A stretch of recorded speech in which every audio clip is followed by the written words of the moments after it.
क्या ये सिर्फ युद्ध है या एक ऐसा खेल जो दुनिया की अर्थव्यवस्था, राजनीति और ताकत के संतुलन को हिला सकता है? क्या सच में ईरान कमजोर पड़ रहा है या फिर वही कर रहा है जिससे उसके दुश्मन सबसे ज्यादा डरते हैं? और सबसे बड़ा सवाल, अगर सब कुछ खत्म हो चुका है तो फिर ये जंग खत्म क्यों नहीं हो रही? सस्पेंस यहीं से शुरू होता है। 28 फरवरी जब इजराइल और अमेरिका के हमले में ईरान के कई बड़े कमांडर और यहां तक कि सुप्रीम लीडर अली खामनेई को मार गिराने की खबरें सामने आई, तब दुनिया को लगा बस अब सब खत्म।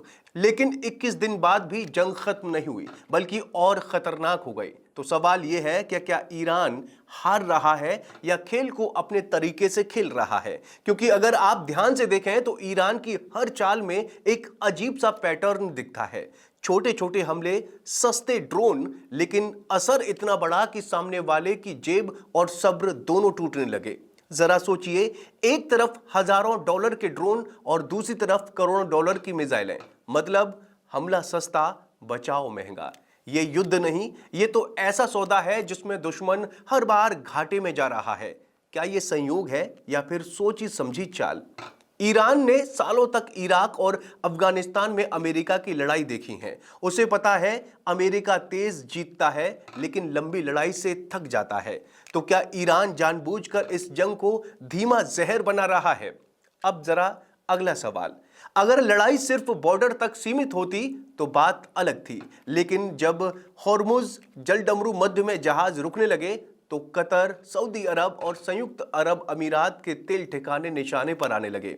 तो सिर्फ एक युद्ध नहीं रह जाता, ये पूरी दुनिया की सांसें रोक देता है। दुनिया की अर्थव्यवस्था तेल पर चलती है और तेल का रास्ता अगर कोई पकड़ ले तो समझिए उसने पूरी दुनिया की नब्ज पकड़ ली। तो क्या ईरान यही कर रहा है? दुश्मन से सीधे नहीं, उसकी कमजोरी से लड़ रहा है। इतिहास भी कुछ ऐसा ही कहता है। वियतनाम युद्ध में अमेरिका ताकतवर था, लेकिन जीता कौन? वो जिसने लड़ाई को लंबा खींचा। और अब यही कहानी क्या दोहराई जा रही है?